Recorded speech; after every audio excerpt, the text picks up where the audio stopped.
Hello guys, my name is Musabbi Karikor and welcome to Karikor. Today I will teach you the French alphabet. In English language there is 26 alphabet, as well as in French language there is also 26 alphabet.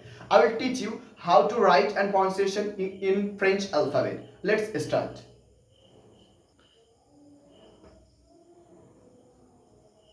A, B,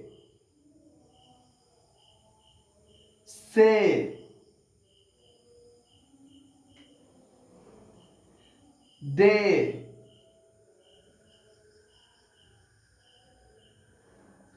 O,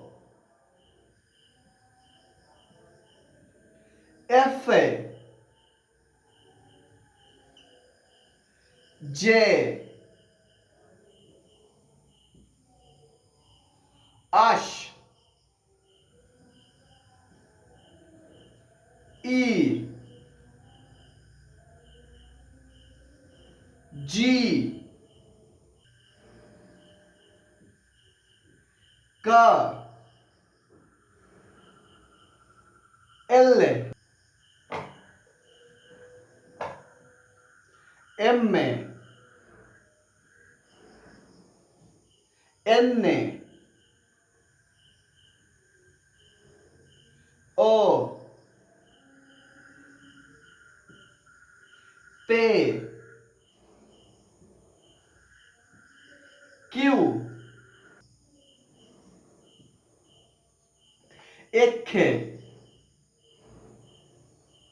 S, T, U, B, W, X, Y, Z,